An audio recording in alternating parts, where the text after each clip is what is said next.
సాధారణంగా మనం నరసింహస్వామి అనగానే ఉగ్ర రూపంలోనో లేదా లక్ష్మీ సమేతుడై ప్రసన్న రూపంలోనో చూస్తుంటాం. కానీ స్వామివారు స్వయంగా చేప రూపంలో అంటే విష్ణుమూర్తి ఆది అవతారమైన మత్స్యావతారంలో వెలసిన ఒక అద్భుతమైన క్షేత్రం మన తెలంగాణ రాష్ట్రంలో ఉందనే విషయం మీకు తెలుసా?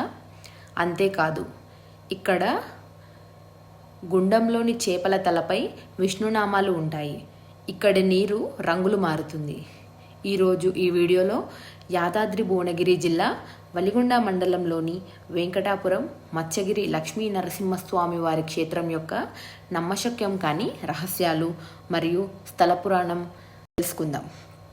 వీడియో ఎక్కడ స్కిప్ చేయకుండా చివరి వరకు చూడండి. ఆలయానికి రక్షణగా కొండపై మరియు కొండ కింద ఆంజనేయ స్వామివారి విగ్రహాలు కొలువై ఉన్నాయి. స్వామివారిని దర్శించుకునే ముందు ఈ హనుమంతుడిని దర్శించుకోవడం ఆనవాయితీ. నరసింహస్వామివారి ఆలయానికి సమీపంలో ఒక పురాతన శివాలయం కూడా ఉంది. ఇక్కడ హరిహరాదులిద్దరూ ఒకే కొండపై కొలువై ఉండడం విశేషం. ఈ క్షేత్రాన్ని వేములకొండ అని పిలుస్తారు.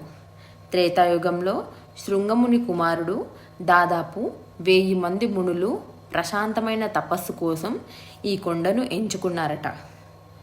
వాళ్ళు లోకక్షేమం కోసం తపస్సు చేస్తుంటే రాక్షసులు వారి తపస్సును భగ్నం చేయడానికి రాక్షసులు విశ్వ ప్రయత్నాలు చేస్తుంటే ఆ మునులు శ్రీ మహావిష్ణువును ప్రార్థించగా స్వామి ఇక్కడ మత్స్య రూపంలో బండరాయిపై స్వయంభుగా వెలిశారు. 1000 మంది మునులు నివసించిన కొండ కాబట్టి దీనిని మొదట 1000 మునుల కొండ అని, కాలక్రమేణా అది వేముల కొండగా మారింది. వాహనాలన్నిటినీ ఇక్కడే పార్క్ చేసుకొని మనం నడుచుకుంటూ పైకి వెళ్ళాలి. కొన్ని విఐపి వాహనాలు నేరుగా క్షేత్రం వరకు చేరుకుంటాయి.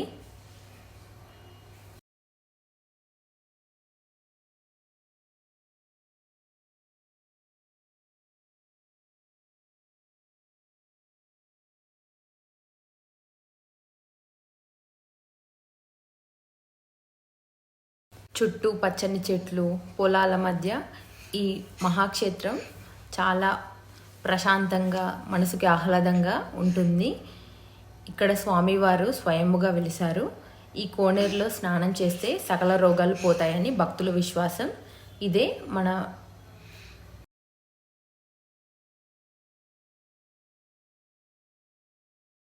ఈ గజస్తంభం దగ్గర మనం కొబ్బరికాయలు కొట్టుకోవచ్చు. ఇదే మన ప్రధాన ఆలయం. ఆ మత్స్యగిరి లక్ష్మీ నరసింహస్వామి వారు స్వయంభుగా వెలిశారు.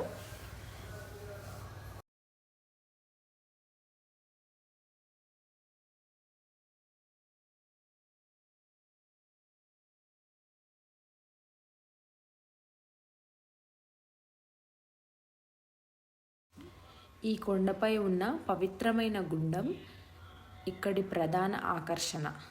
ఈ కోనేరుకు సంబంధించి కొన్ని నమ్మశక్యం కాని అద్భుతాలు ఉన్నాయి. ఈ గుండంలో ఉండే చేపల నుదుటిపై విష్ణుమూర్తి ధరించే నిలువునామం వంటి గుర్తులు స్పష్టంగా కనిపిస్తాయి. అందుకే వీటిని దైవస్వరూపాలుగా భావిస్తారు.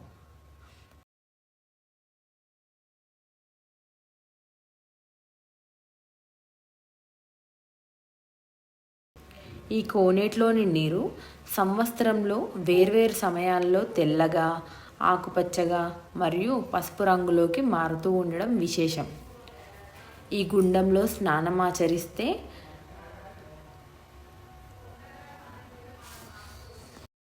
ఈ గుండంలోని నీటికి అత్యంత పవిత్రమైన తీర్థంగా భావిస్తారు. ఈ నీటిని తాగడం వల్ల లేదా పంట పొలాలపై చల్లడం వల్ల దిగుబడి పెరుగుతుంది. తాగడం వల్ల రోగాలు నయమవుతాయని భక్తుల నమ్మకం. ప్రతిరోజు ఉదయం నుంచి సాయంత్రం వరకు ఆలయం తెరిచే ఉంటుంది. శని, ఆదివారాల్లో మరియు స్వాతి నక్షత్రం ఉన్న రోజుల్లో భక్తుల రద్దీ ఎక్కువగా ఉంటుంది. ప్రతి సంవత్సరం ఇక్కడ నరసింహస్వామి జయంతి మరియు వార్షిక బ్రహ్మోత్సవాలు ఎంతో వైభవంగా జరుగుతాయి. ఈ సమయంలో చుట్టుపక్కల నుంచి మరియు జిల్లాల నుంచి కాకుండా హైదరాబాద్ నుంచి కూడా భక్తులు భారీగా తరలివస్తారు.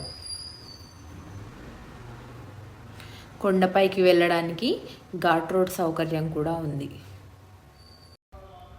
పిల్లలు కాని దంపతులు సంతానం కోసం ఈ గుండంలో స్నానం చేసి తడి బట్టలతో ఆ స్వామివారిని దర్శనం చేసుకుంటే వారికి సంతానం కలుగుతుందని భక్తుల నమ్మకం.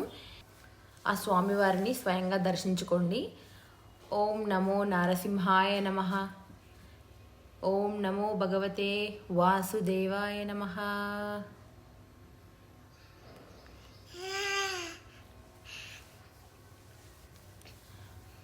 ఆ స్వామివారిని మొక్కుకొని మీ కోరికలు కూడా ఏమైనా ఉంటే కోరుకోండి. చుట్టూ పచ్చని పొలాలు అవన్నీ మనకు కనిపిస్తాయి. మేము మాస శివరాత్రి ఆదివారం రోజు వెళ్ళాం కాబట్టి భక్తుల రద్దీ ఎక్కువగా ఉంది. ప్రతిరోజు మధ్యాహ్నం అన్నదాన కార్యక్రమం కూడా ఉంది. ఇక్కడ స్వామివారిని దర్శించుకుంటే మనసుకు చాలా ప్రశాంతంగా ఉంటుంది. మనలోని నెగిటివ్ ఎనర్జీ మొత్తం తీసేసినట్టుగా ఉంటుంది.